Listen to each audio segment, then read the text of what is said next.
वरदे कामरूपिणी विद्यारम्भं करिष्यामि सिद्धिर्भवतु मे सदा वसुदेवं सुतं देवं कंसचाणूरमर्दनं देवकी परमानन्दं कृष्णं वन्दे जगद्गुरुं हरि ओम कृष्णं वन्दे जगद्गुरुं. Can Hari Om. someone recollect? Hari Om ji, namaste. Yes, can someone recollect anything that we have seen? So we form the link and move ahead. Yes, Karaji. Yes, please. If we can control our mind and all that the mind is capable of conjuring up from the past to God alone knows how many Okay. lives into the future, we will be Yeah. able to manage our lives better. Okay, we'll become freer, happier if we can control the mind. It does not matter which birth. In every birth, it's that's a simple principle, isn't it? Okay, that is one interesting point Kalaji is sharing. So, irrespective of what I may have done in my past birth, current birth, I have to control my mind, or else I will go astray. So, this principle of controlling the mind is definitely a very important one. Yes, anybody else would like to add some other points? Yes, please. Illusion is something which is like a veil which prevents us from seeing beyond, seeing the actual divinity, and hence we keep coming back into this life to learn our lessons. That's what he has introduced, the Yeah, at concept of. least. Yes, maybe we are not realizing. Krishna has introduced the concept of Maya and is entering into the Maya. The Maya, we can equate as of now, just be introduced to it as an illusion, a veil which is preventing us from realizing the truth.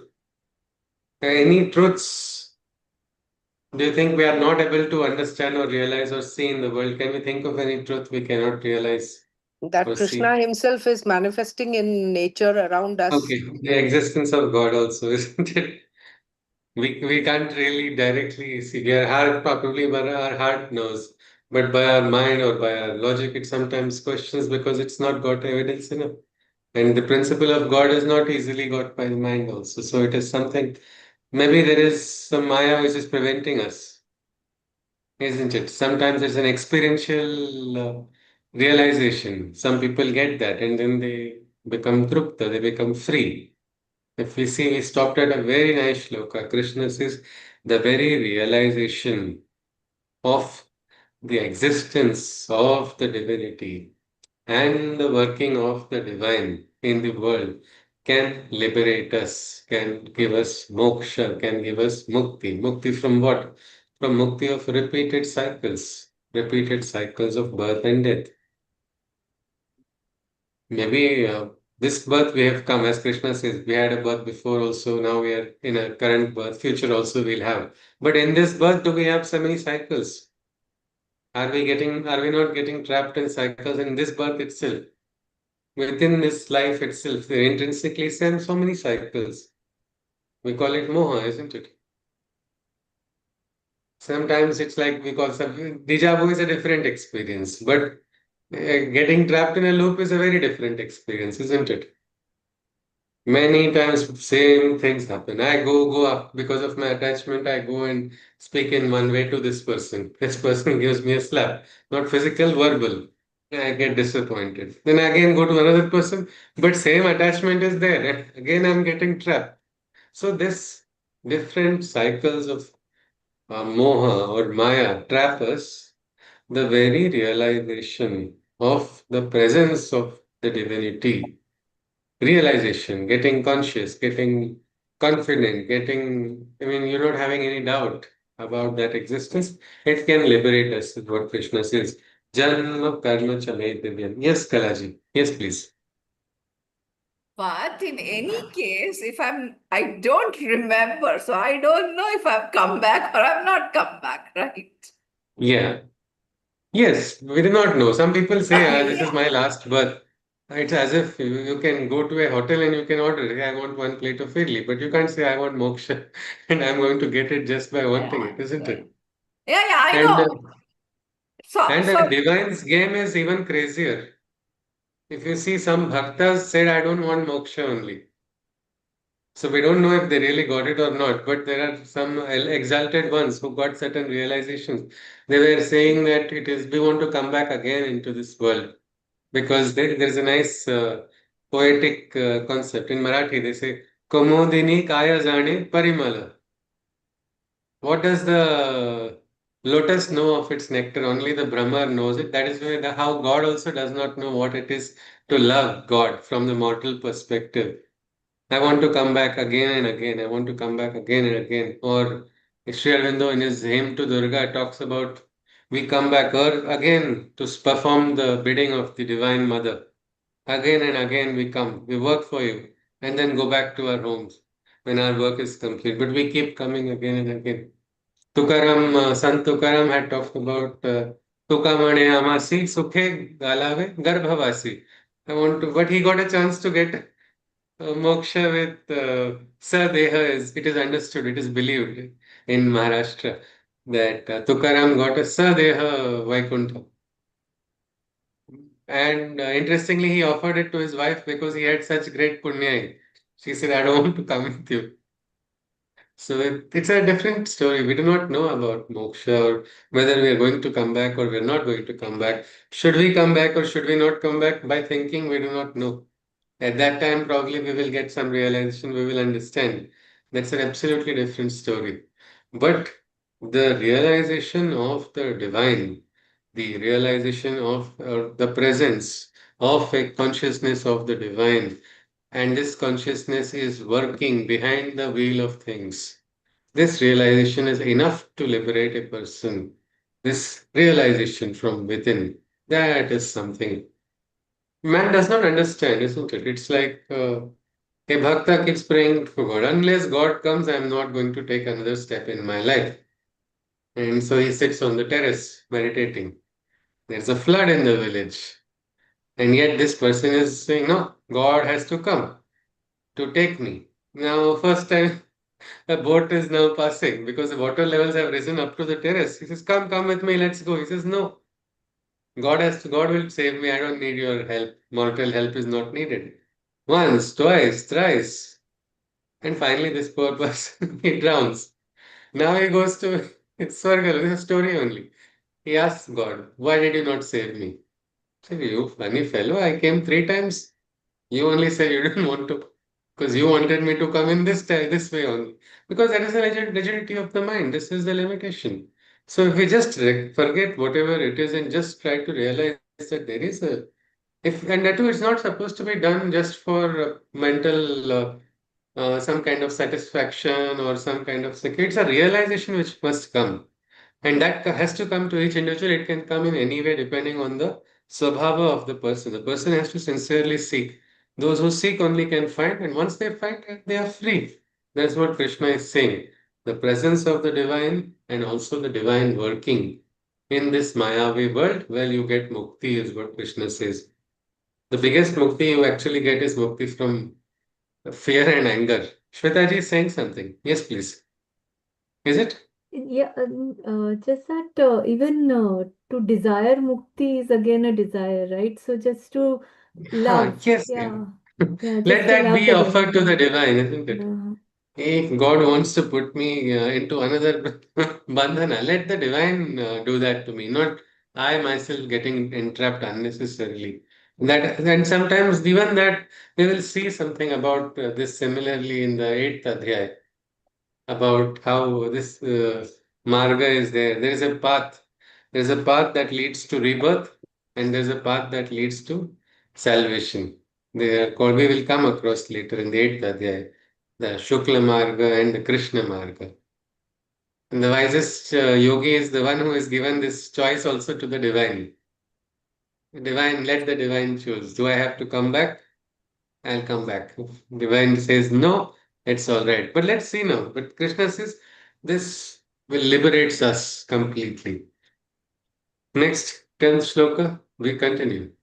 Vita raga bhaya krodha manmaya mamapashritaha bahavo jnana tapasa bhuta matbhava magata. Thus exempted from attachment, fear and anger. with their minds seeking refuge in my shelter. Such men of knowledge who have performed penance in divinizing life, they have been able to advance. So, such individuals who have, by this knowledge of the Supreme Divine, who have become conscious of the Supreme Divine and overcome all their anxieties, they have absolutely no fear. They have become fearless because they know that the Abhaya Hasta is there taking care of them. If God be for us, who can be against us? That was a very nice quote which was there in my school. If God be for us, who can be against us? What a beautiful principle that is. So that presence, becoming conscious of the presence, takes away all the fears. And also because you are now not having any attachments, you are becoming free from attachments. You are conscious that God will give what's needed. I don't need to run after things. Naturally, you will not get anger also over desires that are not fulfilled. So then these beings are ready. They are ready to do what? They are ready to do sadhana. They are ready to seek higher realizations. They are ready to experience certain experiences of life which come, what we call occult experiences, esoteric experiences, mystic experiences, or divine experiences come to such individuals, and their lives also transform. They become what we call as Sri Aurobindo has beautifully written a book called Life Divine. Well, that is how life becomes. My simple question, how will our life be without anger and fear?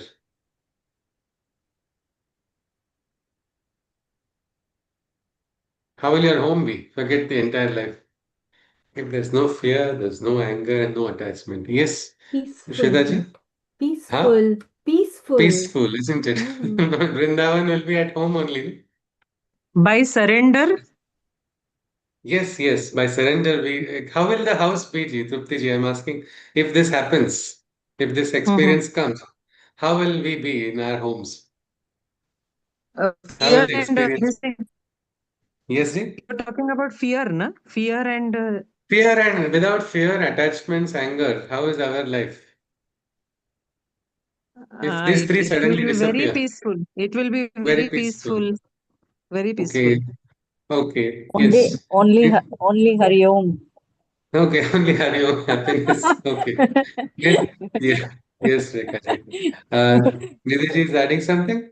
Yeah, Yeah. it will be like satisfied, calm. Satisfying, satisfying, calm. You will understand each other better. You will have more harmonies. You will have a more fulfilled life experience. Yeah. And that is what can happen in our life. That is the potential of experience of life. Will it And be that is how you possible? can advance. Will Yes, it be Rekha ji? possible? Will it be possible? Krishna is saying in the Gita it's possible, and some people who are following the Gita are also saying it's possible. I think we will have to either just have Shraddha in Krishna and believe it's possible, or maybe follow his teachings and experience it's possible. One of the ways. It's up to us completely. It says No, here but it's like yes, Nidhi. Yes, ji? it is possible. It is I am possible. like practicing certain aspects of it in Okay. my Oh, lovely. life. So it affects. And It you is. It have, is okay. yeah, you Okay. have extreme Be calm and peaceful. It doesn't frustrate you or anything because you are okay. in that zone.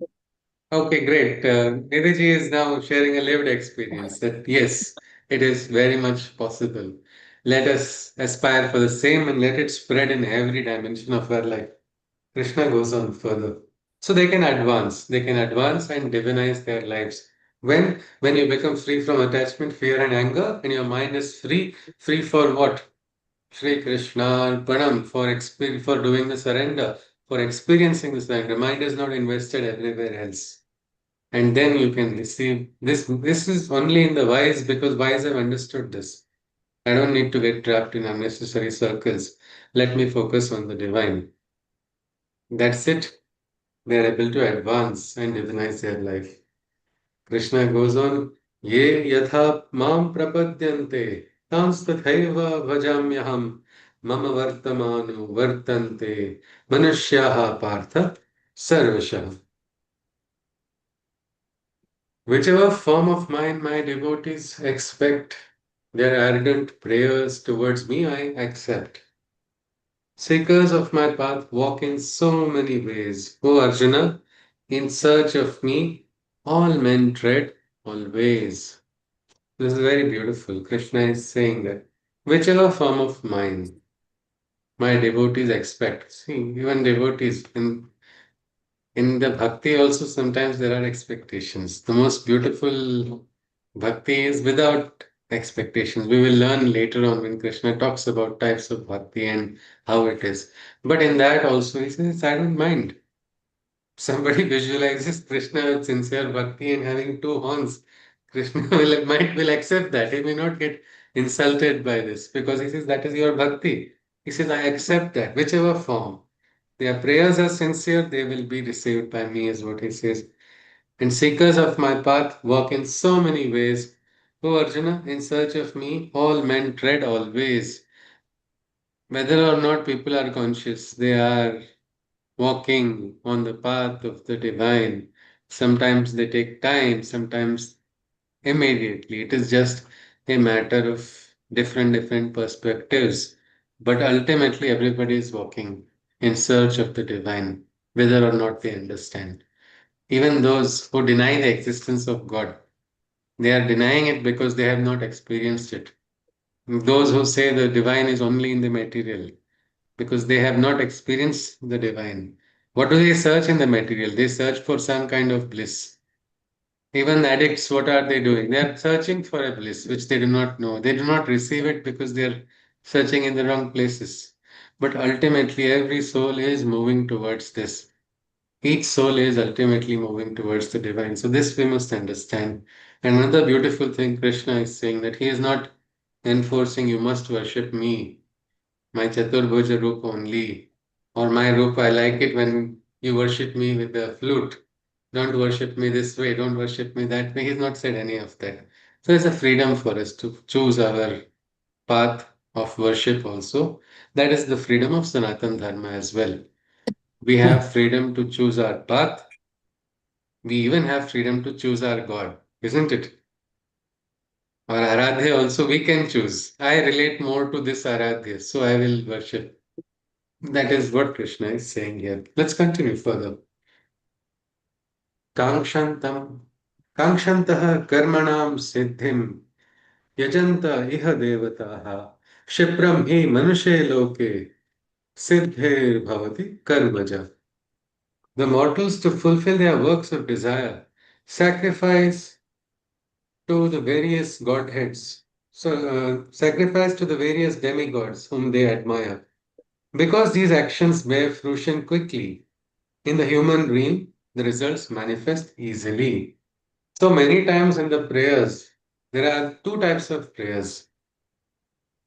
We can say, don't we know this principle of karma yoga, isn't it? Mam phaleshu kadachanam. Karmanyeva adhikaraste mam phaleshu kadachanam. Meaning when you're doing your action, do your action without any expectation. But what about prayers? When we are doing prayers, should we have expectations?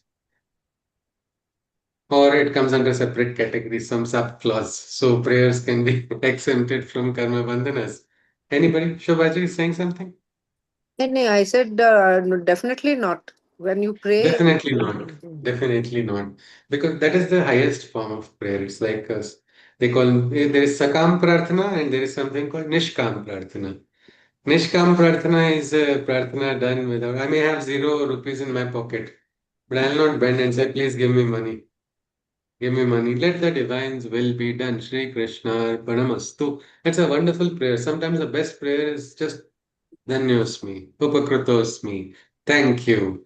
That is enough as a prayer if it comes sincerely from the heart. Yet people do that. Now, children, don't they ask parents things? Is it illegal to ask things to your parents? No, if you don't ask your parents, whom will you ask? It is something like that. So, right, Sakam Prarthana, it's not considered taboo or anything like that. It's okay, but we must understand. If we get attached in the fruits, that's another type of trap. But Krishna says a lot of people prefer. I remember a person telling, don't pray to Shiva, pray to Kubera. Because if you go to pray to Shiva, you will get Vairagya.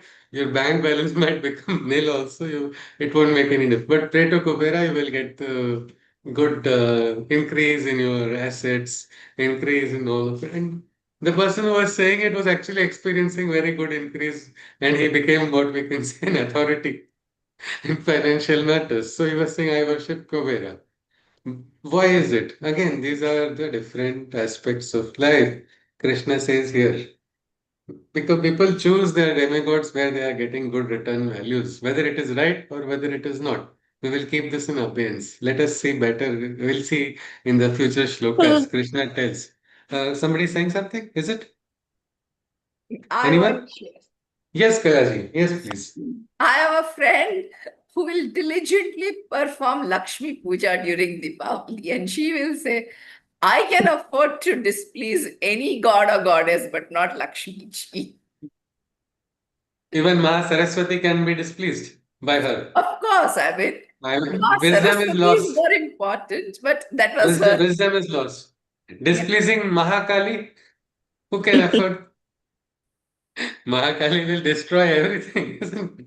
So that just probably, but I think Kalaji just shared a light-hearted way how attachments are there for material objects. So sometimes the prayers also become tainted with desires.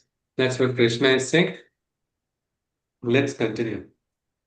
Chatur-varnam maya srishtam guna karma vibhagashah tasya kartaram apimam vidhya kartaram avyayam.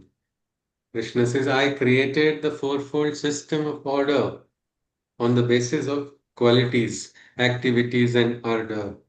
It is I who gave the fourfold law sanction.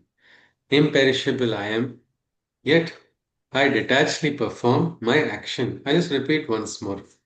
I created the fourfold system of order on the basis of qualities, activities, and order. It is I who gave the fourfold law sanction. Imperishable I am, yet I detachedly perform my action. Krishna here is saying this Chatur-varna. What is this Chatur-varna? Anybody? Brahman, Kshatriya. Yes, Brahman, Kshatriya, Vaishya, and Shudra. These are the four varnas. These four varnas, we will again 18th adhyay, they are going to be described in detail. What is it? Krishna says, I created this. Somebody reads the shloka and immediately misinterprets that Krishna created caste system. A lot of people are, that's why you should not read Bhagavad Gita. So many people go on with that. What is the meaning here? Is the word caste used here? Varna. Varna is what? A type, fourfold system. Caste actually has come from the Portuguese word anyway. But what is this? Is it based on birth? What Krishna is saying here right now? He says No. guna karma vibhagashah. As per a person's swabhava, as per a person's swabhava, as per a person's works, which the person prefers, it is according to that. But it was not so. If you see 5,000 years ago, also we have evidence where the highest pramana, Krishna himself, is saying it's not based on birth. Yet somewhere down the line, it has become rigid. That rigidity is the entire source of problem. And why is it there? Because it is a system of classification, isn't it? It's like any organization, you have a division of labor or not for the organization to move forward, for the society. Just like the four varnas, there are also four purusharthas. Anybody is aware of that? Yes. Shobhaji, can you share? Yes, Muralidharji said yes. Dharma, artha, kama, and moksha. And moksha. Again, there is a varnashrama dharma also are four in numbers. Anybody knows that? Brahmacharya, Gruhastha, Vanaprastha, and Sannyasi. Initially, you are the Brahmachari. The Brahmachari is the student, a student who is learning, who is a bachelor, isn't it? At that time, the student has to. What are the duties of a student? A student has to just learn, and grow, get the knowledge, which is the highest knowledge. Ultimately, even the Brahman, that is the knowledge a student must rise to aspire and get that also. Then, as the student matures, he enters into the. Yes, Balaji is saying something. I mean, what I feel it's the human arrogance ultimately that creates all this divide. I mean, Yes, today, yes, if you see the Ivy League and the IIT, IIM, so-called the Brahmins of society, they yes. always sit with that little arrogance with them that, oh, I've done so. So I don't know. It's Yes.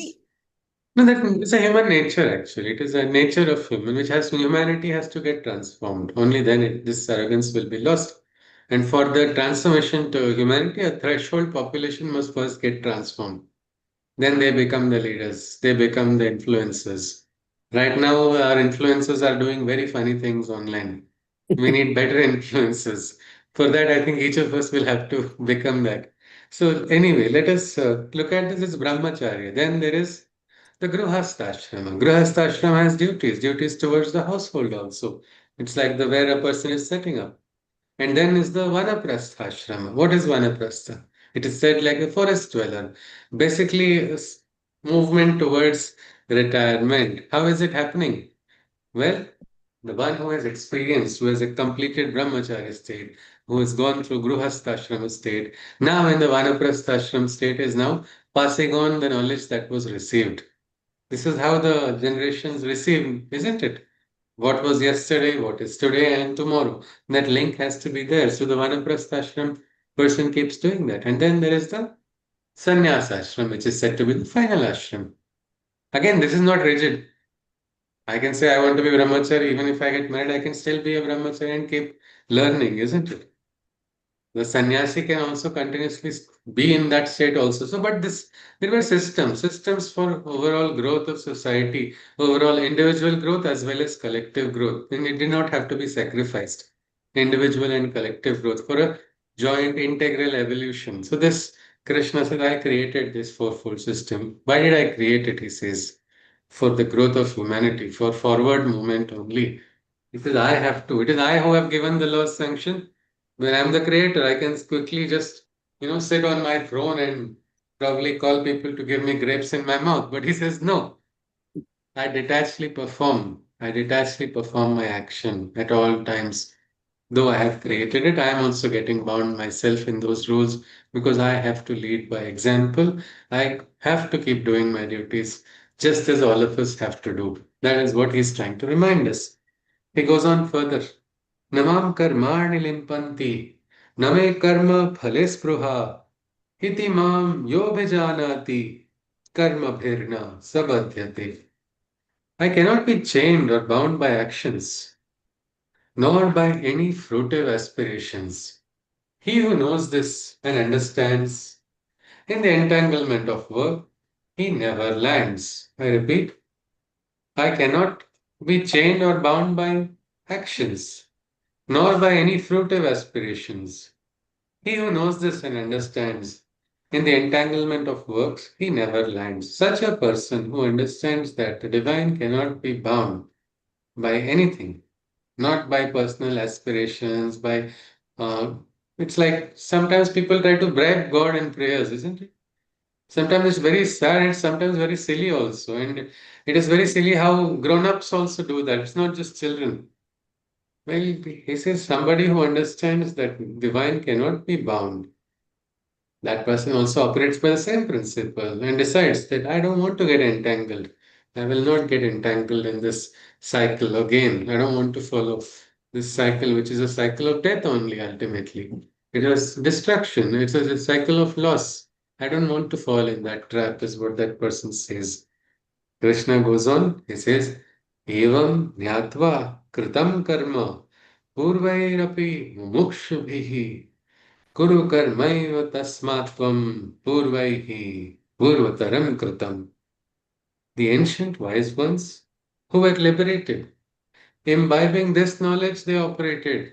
Therefore, you too, all your works perform, adopting the ancients' practice as your norm. Krishna says here, see the ancient wise ones, those who were liberated.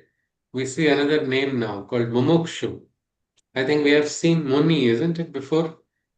Vitaraga Bhayakrodha Sthitadir Muniruchyate. Who is Muni? somebody who is free from anger and fear. Now we are seeing mumukshus as liberated beings. What are all of these? Rishis we have heard, munis, mumukshus, yatis. What are all of these? These are just titles of people who have attained certain states. It's like modern days we have PhDs, MPhils, MDs, something like that. These rishis are also, these are on the spiritual path. So these mumukshus, he said, they also operated on this same principle. They cannot be bound. You cannot bribe a yogi, isn't it? What can you promise? In the Kathopanishad, Nachiketas is almost bribed by Yama. Yama himself says, I shall give you brilliant life, a life which cannot be dreamt of also. All your next 10 generations will receive very long lives. You will receive more wealth than anybody in the world can receive. All these things were being offered to Nachiketas. But the young boy was very firm in his principles. He says, no, thank you. You are going to come and show your face afterwards and take away everything that you have offered me. Instead, give me that. If you want to give me something, give me that truth which you also cannot take away from me. That was the standard. And Krishna is again giving this example. All our scriptures keep giving us such high standards because even if we don't reach to that highest peak, we will walk towards it. Some evolution automatically takes place, and also because we have the potential, every one of us have the potential to reach that highest peak, irrespective of what we are, what stage we are, what have we done, or anything. It is like we are just one spark away from that highest realization. We just don't know it. It needs to come to us. When it comes, then the evolution also takes place, Godspeed. So that's what Krishna says. These mumukshus, they followed this principle of performing actions. Yes, Kalaji? Yes, please. For me, this Nachiketa story is more about greed, isn't it? I mean, most of us, our downfall is either greed or desperation. So Yes. that's what is That tempting him. I'll give you this, I'll give you that, whether he's is, going to succumb to that greed or not. yes. It's actually a very simple, they call it a duality of what they call Shreyas and Preyas. Shreyas is that which is good. Preyas is which is Priya, which is very, what we can say, attractive, which is very desirable. Most of the time, what is good is not desirable, isn't it? How many of us love bitter goods? Very few hands will go. How many of us love gulab jamuns? Sometimes two hands will go up. Yes, that is the exact difference. We have to figure out that middle path. Yes, Kalari, that was rightly identified.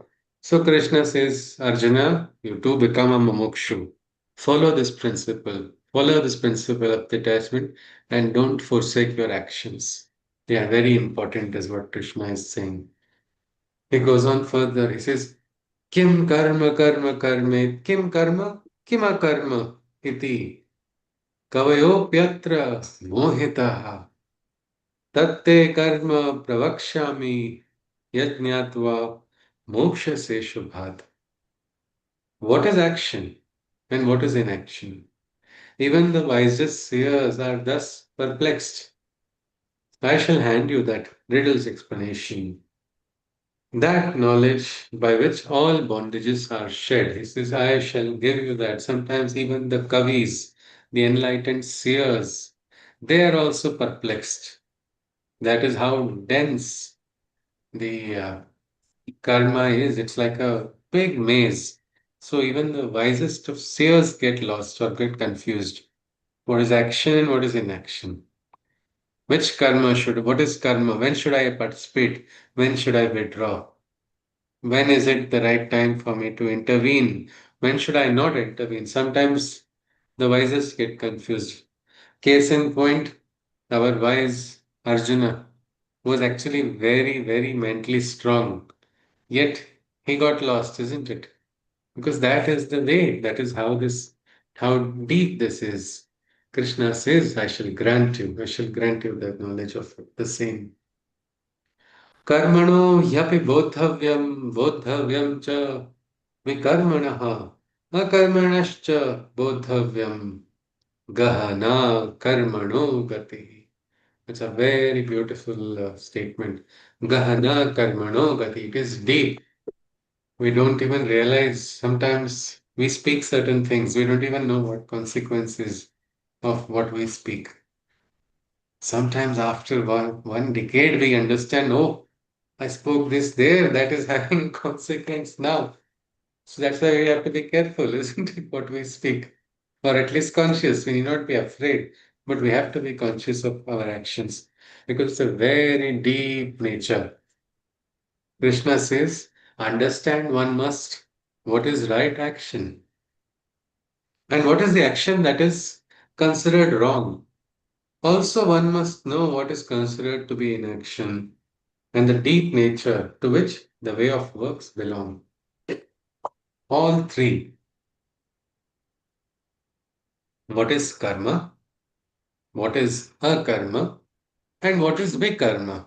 All three must be understood. A person must have that clarity of mind to realize what is right action, what is wrong action, or what is vikarma, and what is akarma, what is inaction, if we want to look at it.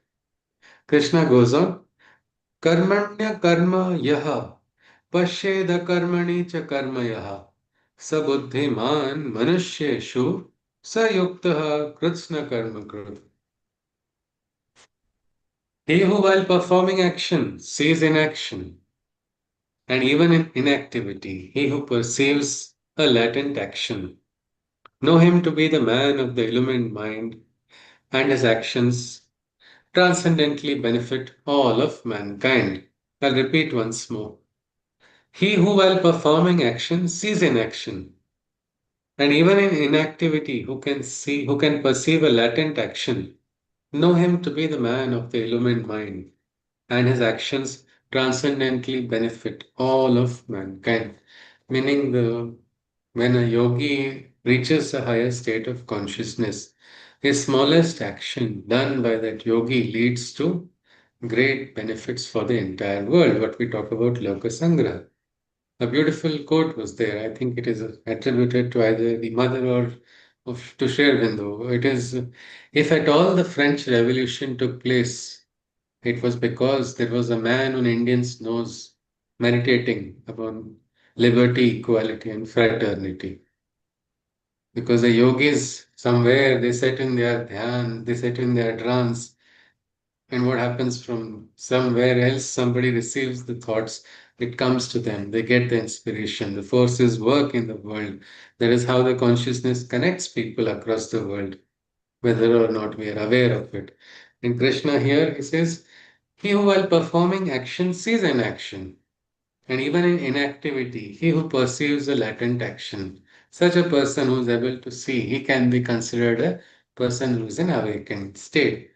How do we identify this, or what is the meaning of this? I just gave a small scenario. When a novice joins an organization, say a manager is in charge of that intern. So the manager tells you do this work, do that work. Immediately the beginner intern does so much works. And according to the intern, I'm doing so much work. But the manager says that, this is nothing. This is absolutely pointless. Why is that? Well, the person has got experience, isn't it? That experience shows that this is actually what we can say aimless slapping. It is just going around somewhere. So, though it looks like a lot of action is being done, this action is actually leading to nothing. How many times in life this happens to us also? We don't realize until the consequences of karma are given to us that what nonsense this action I was doing was pointless. I should not have done it. Why I could not identify it? Because I was not having that insight, not having that drishti. To receive that drishti, I have to first come out of the fruits of action, isn't it? And my expectations should not bind me if I can look from a little far. And then sometimes in inaction, if you can see a latent action. Another example I can think of is a friend. A friend was working on a project. and had written to an organization for getting funding. Sent one letter as a reminder, second letter, third letter. After quite some time, that individual got tired of all of it, decided it's enough. I am giving up. I don't want to do this research anymore. And that person went to the guide and said, please let me quit. I don't want to do this. I'm going. The guide said, just wait for some more time. Just for some more time. 1 week. Then what's going to happen in 1 week? That's not happened in the last 9 months. This person says, I'm quitting. It's just 1 week. And sure enough, on the fifth day, this individual gets a letter that the project has got sanctioned. So the student is like, how on earth did you know? Did you have clairvoyance? Did you get a vision? Did you get some kind of sixth sense? No, it was just the experience. It was the experience and understanding that certain things take a certain time, and that experience comes in our life. Even though we think that nothing is happening, actually something is going on. Because we've also heard in the Gita, isn't it? Nahi kaschit sharanamapi jatam. Not a second can go for man where no activity is taking place. Go into a random park and just observe. What do you see in that park? Looks like everybody's chilling and doing nothing. But if you see, there will be two people who are meeting after a very long time. There will be some children, they are playing, experiencing something. Different people in different stages of life doing different things. Somebody might have a heated discussion, another might be actually looking for some great progressive steps forward. So many things happen, only we are not aware. To be able to be aware, we have to have that perspective, that consciousness, which comes in the quietude. That is why we must have, and in that quietude, you can understand everything. There's no SOP for us to follow at every point. Should I pick up one book and read? What should I do in this situation? If you are calm, your Viveka Buddhi will guide you. What is karma? What is right action? If somebody is attacking an innocent person, do we have to look for what is right action in some shastra? Or should we immediately, if we have the strength to prevent that, should we not immediately go and prevent that from happening? If you have the strength, you should be able to do that immediately. So that is simple. That is something which can be understood. Somebody is very frustrated and just screaming at the top of the lungs. Should you go and intervene and give advice to such a person, especially give philosophy? No, it will not. Isn't that time the best karma is no karma. Don't intervene. So what is a karma? What is karma? And also what is vikarma? We cannot become arrogant just because I have got some knowledge. Can I start pointing out to somebody, "Ki, what a foolish person you are. You are going to suffer next 10 births. You are not going to rise in consciousness. Take it from me." What is that? Is that good karma? It's vikarma only. How do we understand it? Well, inside our system must be calm and quiet, like the mumukshus, like the yatis, like the rishis, like the munis. Then we can understand this deep nature. It's like gahana karmano gati. The nature of karma is like that. We don't understand. One small incident I can think of. As children, you make me play pranks, isn't it? And so I had the habit of teasing one little, I mean, he's not little boy, just 2 years younger to me, but when in school, 2 years makes a lot of difference. So I was to tease him. And it is not just I used to tease him, but somehow what I used to tease would go and hurt him without my knowledge. I did not know this at all. And I thought it was quite harmless.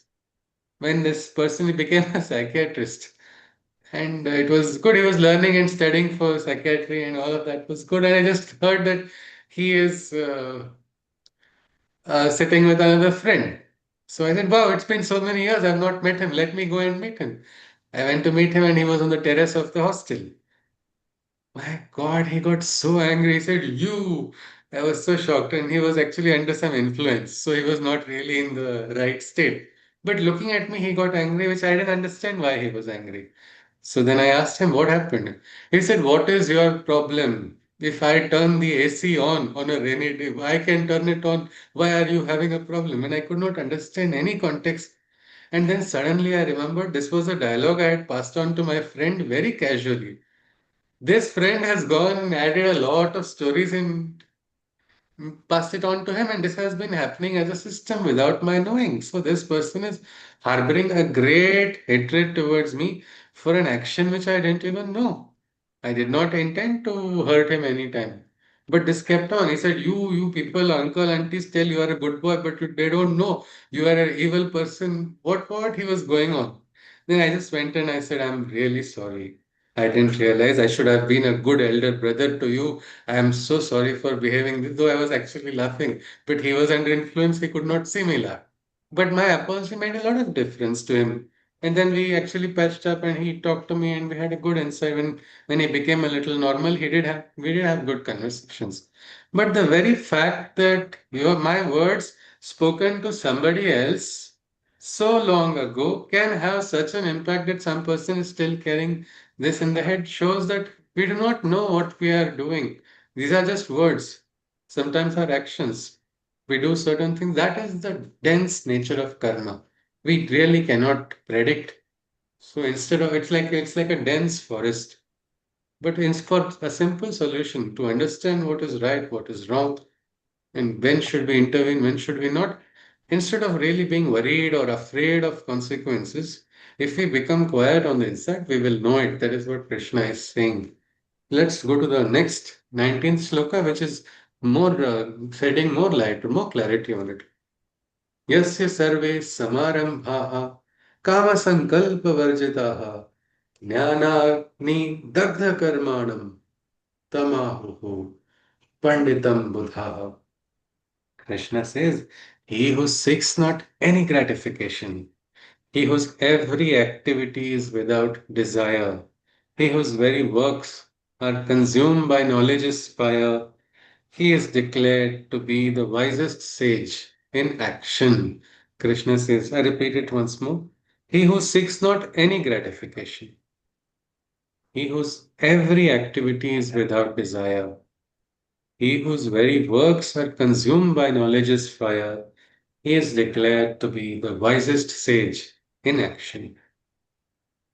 Meaning, not the single expectation is there, is not doing anything for gratification. If I do an artwork, I'm not doing for people to say, very good, oh, lovely, you are a great artist. No, I am just doing it for it needs to be done.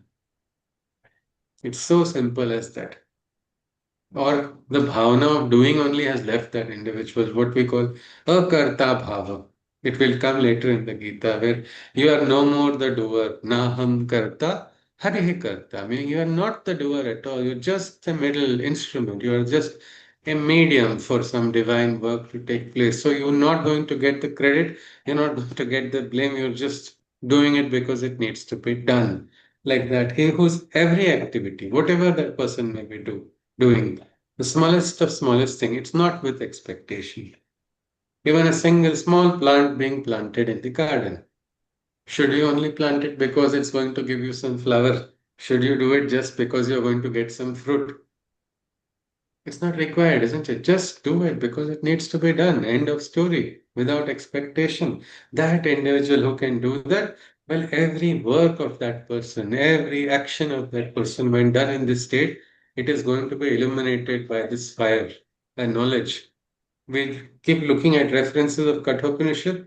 Well, the knowledge that was given to Nachiketas by Yama later on came to be known as Nachiketagni, the Agni of Nachiketas, the eternal flame which will not get lost at all. Well, that is how knowledge is. Knowledge burns everything, ignorance into ashes. Well, let our knowledge, our actions become conscious, so conscious that they are consumed by the fire of knowledge. That's what Krishna is saying. Such a person who can really live in that state, that person is the wisest one who is performing action. Tyaktva karma phalasangam नित्यतृप्तो निराश्रयः कर्मण्यभि प्रवृत्तोपि नैव किंचित करोति सः. When he has given up attachment, desireless and unperturbed, he is the blissful one. In the midst of activity, he is in a state of detachment. He is not the doer of works, but his work is done. Krishna says beautifully. When It's so nice. It's like Naiva Kinchit Karoti Saha. He's not doing anything at all. If you ask him, he's like nothing. But yet the work is completed. The work takes place. The work is done. When he has given up attachment, desireless and unperturbed, he is the blissful one. Such a person is the most blissful, is Nitya Trupta, eternally satisfied. His personal desires, attachments are not there. Actually, one very nice example of Nitya Trupta is a wise grandparent looking at a grandchild.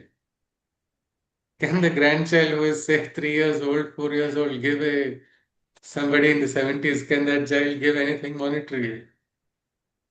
Nothing, isn't it? What can the grandfather receive from the child? Nothing, just joy, just bliss in it. The dialogues also which take place. Really, father and child, different dialogues. But father and grandchild, it's a very different equation because there's no nitya trapta, there's a complete detachment. There's no expectation at all. That is exactly what we can see here. Krishna says, desireless and unperturbed. It's a blissful one. Such a person is not free from any action, is actually doing a lot of works. But while doing all those works, the person is in a state of detachment. Like we can say storm. We say the eye of the storm. What is the velocity in the eye of the storm? It's near zero, isn't it? Absolutely. It's so still on the inside. Like that, this person is doing so many activities, but why?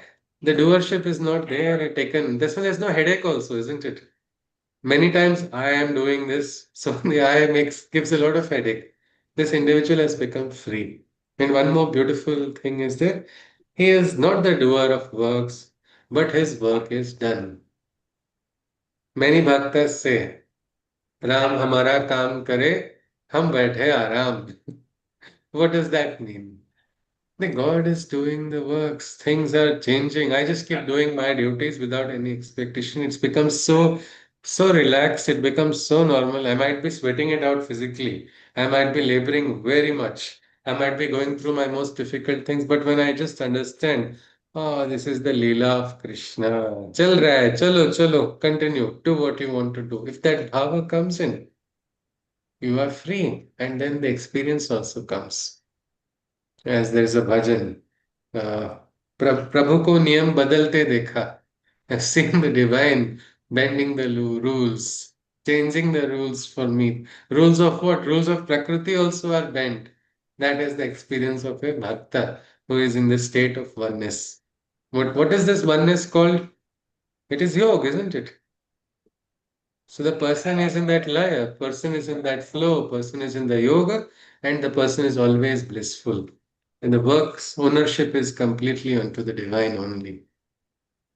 Krishna goes on, he says, Nirashir yata chittatma tyakta sarva parigraha shariram kevalam karma kurannapno tikil visham.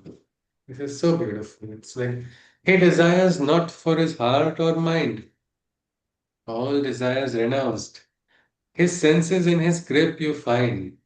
In this poise, all bodily actions he does perform, but his actions can cause no sin to take form.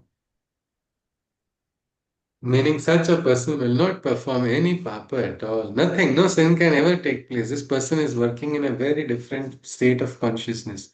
Every action done in that state of consciousness will be like a blessing for the world. No wrong will happen from such an individual. Because he's not desiring anything, no personal expectation, not personal, not for my mind, not for my heart. All desires have been renounced. If you have renounced all your desires, then you are the Jitendra, isn't it? If you are the Jitendra, you are also the wisest. Jitendriyam buddhimatam varishtam. You also immediately get access to the higher wisdom. The balance is never lost on the inside. So whenever karmas are being done, it looks like body is performing action, not the individual. And no sin is born from it. How we can see this legend of Shabari. Anybody knows the story of Shabari? Anything? What happened? The story of Shabari and Sri Rama. Their meeting was very beautiful. It is considered legendary. Anyone, She anybody. offers him bear, right? Yes, yes, absolutely. This old lady And was she there tastes it waiting. or something, and Yeah, yeah, she ate it. And Maryada Purushottama will never take any such things, but he is even eating the bear according to the story. And there are nice, so many, we can say, kavyas written on about it only. If you see, and it's so nicely said in one particular composition that Shabari was just told, Tavad Raksha Kalaivaram, Drishyaiva Raghavam Deham, Tattva Yasisi Tat Padam. She's like, no, Rama is going to come. Till that, protect your Kalaivara, protect your body. Old lady, don't pass away. That's what the Guru has told. That Sri Rama will come someday. Till then, protect him. And so, with sincerity, she's doing all her duties, taking care in that every little thing. She's just doing with what expectation? Nothing, nothing, absolutely. Just doing her works perfectly. When he came, she didn't know what to do. And okay, let me give. No, no, he should not receive this. So let me eat and ensure every bear which I give to Sri Rama must be the sweetest. I cannot give him anything that's not sweet. And she gives that. It is not insulting to Sri Rama, it is accepted. And what does she say after looking and getting the darshan also? She says, she says, Sapalam Guru Bhashitam. It was like they had told me. She says, Pratiksha Gamanam Tedya Sapalam Guru Bhashitam. The words of my Guru have come true. Sri Rama has come, and she's so blissful. But this is the state of a person. It's not easy to achieve this state, but we have to try to receive the higher consciousness which can come to us when we reach that state. Who knows, we might also meet, isn't it? Why only Sabri must get special darshanas? Why we will not get any darshanas? It's possible. But for that, let us become one minded in our devotion, one minded in our purpose, one minded in our action, or in simple word, let us do actions consciously. Every action without seeking any gratification. It's possible, Krishna says here. He goes on further. Yadrucha labha santushto dvandvatito vimatsaraha samah siddhava siddhau cha kritvapi cha nibadhyate. With whatever good that comes naturally his way, he is contented, thus never envious on any day. Both success and failure he greets with poise. Works don't bind him, for he has transcended choice. Krishna says here, he says, with whatever good that naturally comes his way, he is contented and never envious on any day. Both success and failure he greets with poise. Works don't bind him, as he has transcended choice. Who is this? This is that awakened person. What is the joy when you have given up all desires? Many people say if you have given up desires, life becomes boring. No, it's not like that. When something comes to you without expectation, is it not wonderful? Is it not special? Is it not more blissful? When I was very small, my grandfather used to give me a chocolate. I used to feel so happy. Then after that, I didn't see anyone coming and giving me chocolate. But one day I had gone to a temple with my wife, and there, I do not know how, somewhere an elderly gentleman came and gave a tiny chocolate. It was very small. But the joy of receiving something without expectation, it is so much, it was so plentiful. Both of us were so elevated and were so elated also. We were feeling, wow, it's like it has come directly from God only. What a blessing it is. Well, that is how the bhava will enter into our life if we try to just enjoy whatever comes naturally without having any expectation, whatever comes naturally, accept it as a gift from the divine. Late Sushma Swaraj had a beautiful approach. There's a very famous quote to her, how she had said, if something happens according to my wish, she says, I accept it happily as Krishna Prasad. Means I wanted something and it happened. Oh, wow, what a beautiful Krishna Prasad. But what about the corollary? She says, when something did not happen according to my wish, I accepted it happily as Krishna Ichha. It is so beautiful, isn't it? Whether it is success or failure, it is coming from the divine, means it is a chance, isn't it? There is no real failure. If you can learn from mistakes, if you understand that failures are also very important stepping stones for us to grow in consciousness, nothing can trouble us. That poise is never lost. That's what Krishna is saying. Success and failure don't, it's just, they both can be greeted with the same balance.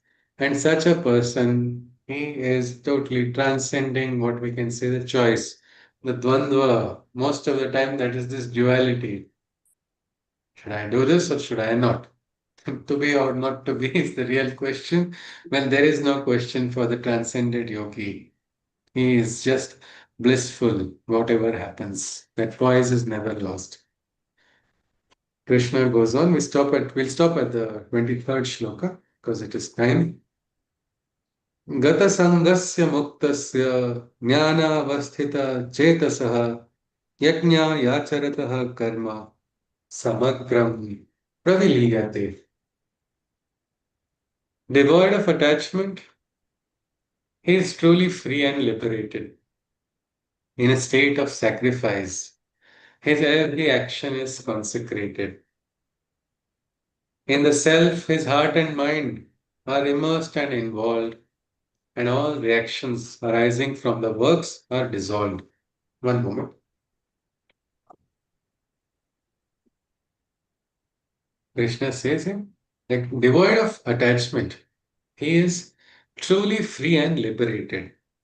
That individual who has lost all types of all attachments, he is free, he is liberated.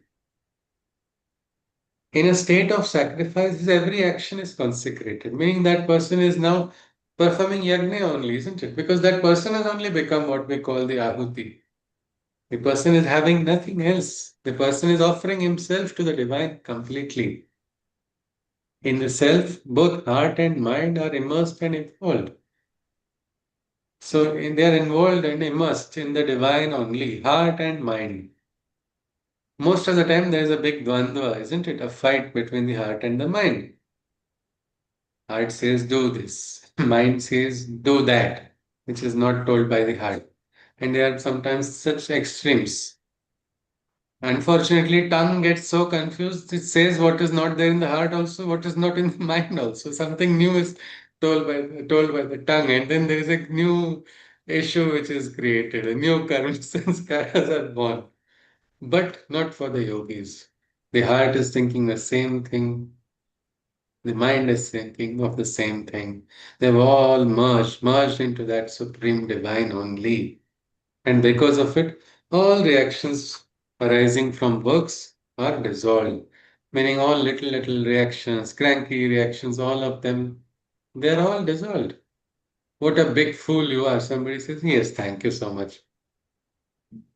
That is exactly what I wanted to hear. Now, what more do you want from the fool? Do you wish to have a dialogue with the fool? And the person says, yes. Oh, is it?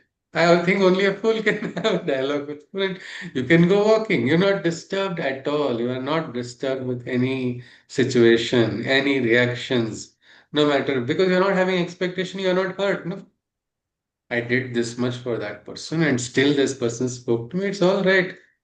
Nobody's mistake. This is humanity. This is mankind. Move ahead, isn't it? You can move on only when there are no reactions in your heart. Your heart is not, your pulse should not change just because somebody has said something opposite. That aspect is there only when the oneness is reached. And this oneness is reached when there are no attachments, everything is sacrificed to the divine. The participant had only shared this beautiful shloka to me. I think this was almost 4, 5 years ago, but it was the first time I heard from her. She said she really liked the quote of Sushma Swaraj, but she says, I practice something. This is the mantra, she said. Twadiyam vastu govindam tubhyameva samarpayet. No matter what action I do, I always begin with this mantra only. Twadiyam vastu govindam tubhyameva samarpayet. Oh Govinda, whatever you have given to me, I offer it back to you. this, whatever has come to me, it is as an offering to you, I give it to you. Like the nice prayer is there. Uh, तेरा तुझको लगे क्या लगे मेरा, or yes, isn't it? Something similar. So that same thing. Tvadiyam vastu govindam, tubhyameva samarpayat. It's all right. This experience is also, I got then one advantage is no worries. All experiences, good and bad. I got curses also one day. Krishna, Arpanam, I'm free. Next curses are not. I was doing a duty sincerely, doing to the best of my ability. I went as a messenger for a project. I had once gone as a messenger for our organization, our NGO. And I went and I got the choicest of abuses for God knows what reason. That time also I was a little happy. Shri Krishna, but I don't know what I did. I got more than I required. This is not mine. Thank you. But then when the praise comes also, I cannot take it. The praise also then belongs to the divine. But that is the right way. What are we going to do with either praise? We can't collect it and keep it somewhere, and nothing is going to be of any use there. So this is the entire principle of akarta bhava. And that is also the principle of a yajna, and that individual becomes a part of the yajna. With this, we stop at the shloka number 23. We will continue from 24th shloka next week. I think Saturday, Sunday we will have off. Monday we will resume. If anybody can share some of the takeaway points, or if you have any queries, you are welcome. Or we'll just look at the take-home points and continue. Yes, please. Anybody?